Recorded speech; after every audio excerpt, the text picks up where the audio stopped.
I'm not usually a gamer that gets really overly pre-hyped for something before release, especially if I haven't played a demo. But when a game comes along that has a strong aesthetic and offers potentially some very unique and interesting gameplay mechanics, you get me very intrigued. And that's exactly how I felt going into Gripper before I got my hands on playing the game itself. Gripper is a single-player experience where you ride around on a motorcycle in a boss rush largely style environment. It's akin to a twin-stick shooter, but instead of shooting bullets, what you're doing is shooting a grapple hook, so that you can then rip pieces of the boss off, kind of similar to Horizon Zero Dawn, but like a twin-stick shooter version in a cyberpunk setting as a cyberpunk biker.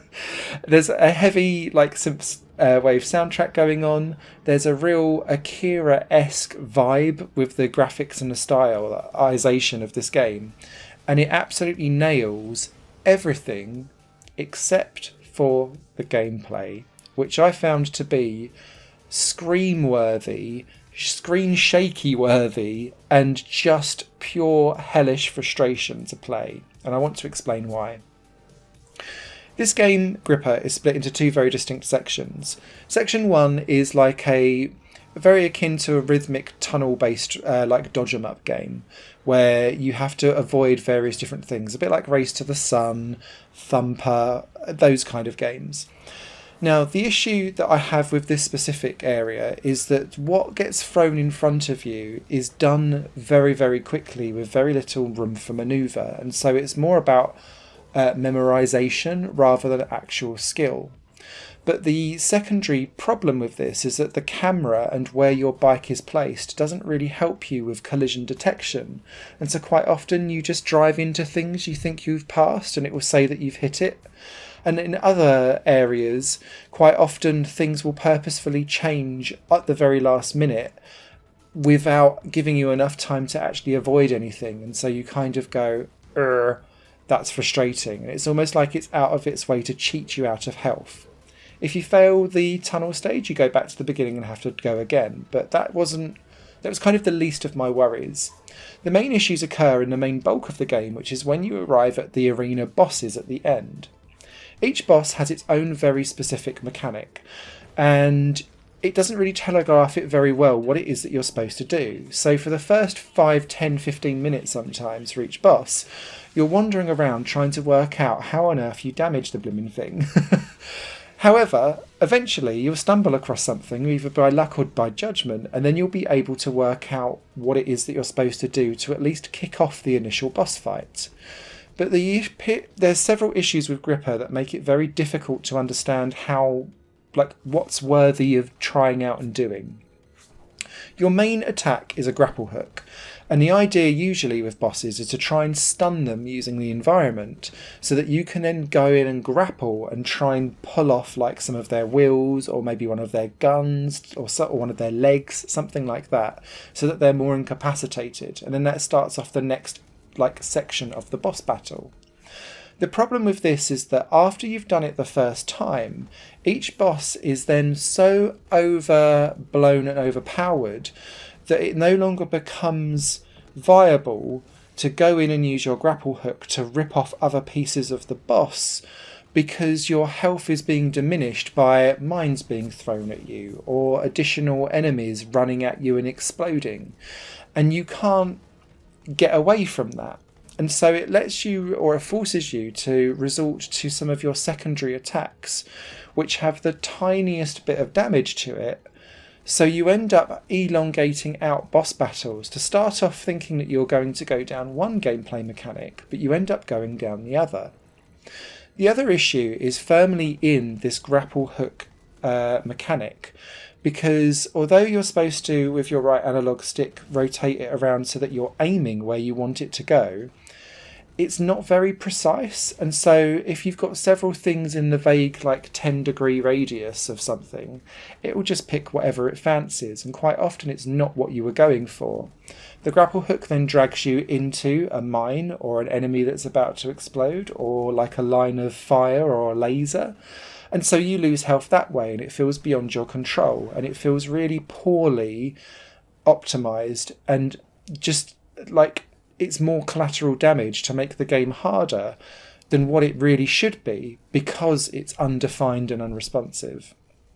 The other issue comes to the fact that you're on a bike, so you can't do quick turns around for anything. And quite often what you're having to do is just drive around in circles trying to avoid things, but doing them in kind of like slow loops, because enemies are faster than you, their fire is faster than you, and so what you're always having to do is take little pieces of damage here and there because the game isn't balanced enough to make you fast enough to actively escape damage attacks. And so sometimes it's just beyond your control that you get hurt, and that feels unfair, and it's on the wrong side of fair difficulty.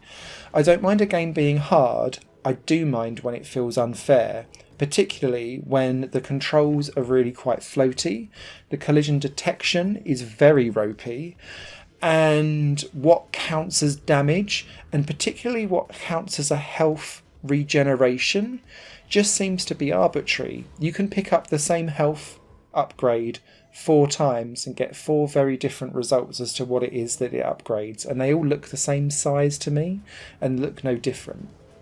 This again has problems when it comes to damage, when it comes to explosions. You're never quite sure if you're within the area of effect of something or not. And when you start to unlock additional abilities, like the jump, for example, sometimes you jump over something and it doesn't cause you damage, sometimes it does. And it's very difficult to know and understand why, because the camera angle and the collision detection is just not helping you in any way, shape or form. It's not very often that I rage quit out of a game, but I had to with Gripper, because after several hours I was still trying to get past boss 2, and whilst I appreciate that there is going to be a definite element here of Simon get good, this game is intentionally unfairly difficult, and it's not about being poor at the game, it's about stacking the odds against you unfairly through poor game design and poor optimization of controls, collision detection, understanding the elements of visually on the screen as to what something can and can't do to you. And that's a real shame, because it feels like everything else is really well put together from a graphics, from a visual perspective. There's secondary weapons that you can unlock, not that they do anything to actually help you at all. There's a story and lore. The bosses are based around various different stages of grief, for example. So there's a lot of thought that seems to have gone into everything else in the game, but the fundamental gameplay loop and mechanics are broken. And so I cannot recommend this game in any way, shape or form, because unless you just want to scream at something and be very frustrated, I don't see who would be having a really good time with this game, unless you're a real sucker for Akira the anime and want to play an arena boss style game in that style. Everyone else, I think you could reduce your blood pressure by not going near this game at all. Maybe some of this could be fixed through patches. It doesn't feel like a total lost cause game, if that makes sense, but in its current release state, this was not fun at all at any point in time, and so I can't recommend it on that basis alone. Written review will be over on higherplayinggames.com. I am slowly recovering and getting better from my latest batch of illness and COVID, so apologies for my crappy voice, but hopefully I'll be back to more regular videos again soon. Cheers, bye. Higher Plane Games is part of the Higher Plane Network, a completely independent media outlet supported by people like you. The goal is to create the best possible content that cultivates a richer indie scene for games as well as music and entertainment. To find out more and to get involved, visit patreon.com/higherplane-network. Your support makes all the difference, and in return you'll gain access to bonus content and downloads. Thank you for watching.